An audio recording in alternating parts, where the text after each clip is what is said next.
अस्सलाम वालेकुम जी। उम्मीद करता हूँ आप सब लोग खैरियत से होंगे। अल्लाह आप सबको अपने हिफ्ज़-ओ अमान में रख के परेशानियां दूर फरमाए और अल्लाह की ज़ात किसी का मुहताज न करे, अपनी ज़ात का मुहताज रखे। आमीन या रब्बुल आलमीन।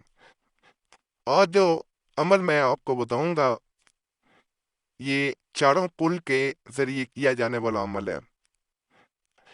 इस अमल के करने से किसी इंसान से अगर मोहब्बत का इकरार करवाना हो, हाँ करवानी हो, या किसी इंसान के दिल पे अपना कब्जा करके उसके दिल पे राज करना हो, तो इस अमल को एक दफा जरूर करें। जो इंसान जिंदगी में एक दफा ये अमल कर लेता, उसके किसी भी इंसान से ताल्लुकातों उसमें पूरी जिंदगी बरकत खत्म नहीं होती। ये अमल तकरीबन 100 साल, 300 साल और 700 साल उड़ानी कुतब में भी मौजूद है। मेरे पास कुतब भी हैं जिनमें ये अमल बताया गया है मुख्तलिफ मकासद के लिए, हजात के लिए और मोहब्बत के लिए।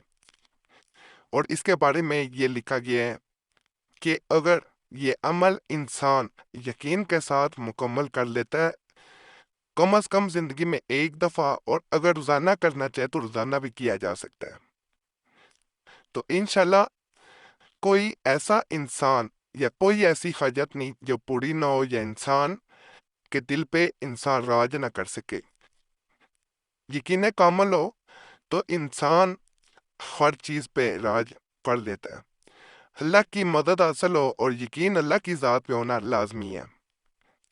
बाद ऐसी मुजरब कुतब मेरे पास मौजूद हैं जिनमें से मैंने आज तक जब भी यूट्यूब चैनल पे अमलियात दिए हैं, उनसे बहुत लोगों को फ़ायदा हुआ। कमेंट्स में भी मौजूद हैं, जब लोग वो अमल करते हैं तो अल्लाह के फजल से बहुत फ़ायदा हासिल होता है। और कुरानी अमलियात जो होती हैं उनका अपना असर होता है। उनके असर के बारे में इंसान लफ्ज़ों में बयान नहीं कर सकता। एक एक हरफ की अपनी तासीर है। तवीज़ात में भी हरूफ इस्तेमाल किए जाते हैं। अगर जहन में इंसान ये रख के हरूफ इस्तेमाल करता है कि ये कुरान पाक से अता करदा हरूफ है, इंसान की इस्लाह के लिए या उसकी मदद के लिए है, तो अल्लाह मदद अता करता है। हरूफ को या अल्फाज को अदाद में भी बदला जाता है और तवीज़ात में फिर इस्तेमाल किया जाता है, और उनका असर इंसान पर अपनी आंखों से देखता है। तो ये आज का अमल भी कुरानी और नूरानी अमल है। अगर इसको एक दफ़ा आप ज़िंदगी में कर लेते हैं तो कभी भी नाकामी आपके करीब नहीं आएगी। आप अपने मकसद में लाजमन कामयाब होते हैं। ये आपको स्क्रीन पे नज़र आना शुरू हो गया होगा। सबसे पहले 100 बार आपने इसमें, बेहतर होता है तन्हाई में बैठ के अमल करें, रात को करेंगे बहुत फ़ायदा होगा। दिन के वक्त भी वैसे किया जा सकता है। कुल हुवल्लाहु अहद, ये 100 मरतबा पढ़ना है, फिर हाथ उठा के दुआ की जाती है। फिर आपने दोबारा बिस्मिल्लाह पढ़ने के बाद 100 बार कुल या अय्युहल काफिरून, ये आपने सिर्फ और सिर्फ 100 बार पढ़ना है। फिर दोबारा हाथ उठा के दुआ करनी है। उसके बाद कुल औज़ु बिरब्बिल फलक, इसको 100 बार पढ़ा जाता है। फिर दोबारा हाथ उठा के दुआ की जाती है, और दुआ यही की जाती है कि जिस इंसान के लिए अमल किया जा रहा हो उसके लिए दुआ करनी है। 100 बार दोबारा जो है कुल औज़ु बिरब्बिल फलक, ये भी 100 बार पढ़ा जाता है। और आखिर में दोबारा हाथ उठा के दुआ की जाती है, लेकिन आंखें बंद कर ली जाती हैं। आंखें बंद करके दुआ की जाती है, और अल्लाह के फजल से जहां आपके रिश्ते में रुकावट हो, अल्लाह के फजल से वो रुकावट दूर होती है।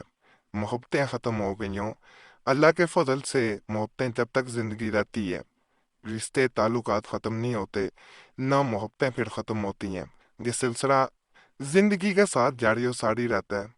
कभी भी इंसान एक दूसरे के बगैर इस अमल के बाद फिर रह नहीं पाता। ताल्लुकात में ऐसी बरकत पैदा होती है। तो बहुत मुजरब अमल है। इसकी इजाज़त मैं सबको दे रहा हूँ। इजाज़त के लिए वीडियो लाइक कर दें, चैनल सब्सक्राइब नहीं किया हुआ ज़रूर करें, और घंटी के निशान पे भी दबा दें। फ़ायदा हो तो अल्लाह की ज़ात का शुक्र अदा करना कभी ना भूलें। वही ज़ात है जो फ़ायदा देने वाली है, और दुआओं में ज़रूर याद रखें।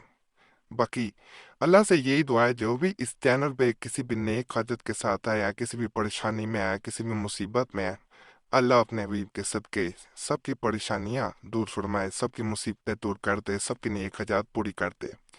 جو بھی بچے بچیاں شادی کی وجہ سے پریشان ہیں، رشتہ نہیں ہو پا رہا، رکاوٹیں ہیں، بندشیں ہیں، ماں باپ پریشان ہیں، اللہ ان کی پریشانیاں دور کرے، اللہ ان کے لیے آسانیاں پیدا کرے۔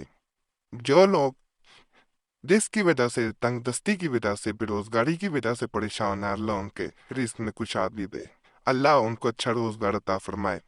جو زواجی زندگی میں ناخوش ہیں، خوشیاں ختم ہو چکی ہیں، ان کی زندگی اللہ خوشیوں سے بھر دے۔ جو بے اولاد ہیں، اللہ انہیں نیک صالح اولاد عطا فرمائے، جن کے اولاد نرینہ نہیں ہے، اللہ ان کو اولاد نرینہ عطا فرمائے۔ جو لوگ گھروں میں بیمار ہیں، چل نہیں سکتے، پھر نہیں سکتے، کسی بیماری میں مبتلا ہے، تکلیف میں، اللہ ان کی وہ بیماری دور کرے، اللہ ان کی تکلیف دور کر دے، آمین یا رب العالمین۔ صلی اللہ تعالی علی خیر خلقی نور محمد علیہ وآلہ اجمعین برحمتک یا ارحم الراحمین۔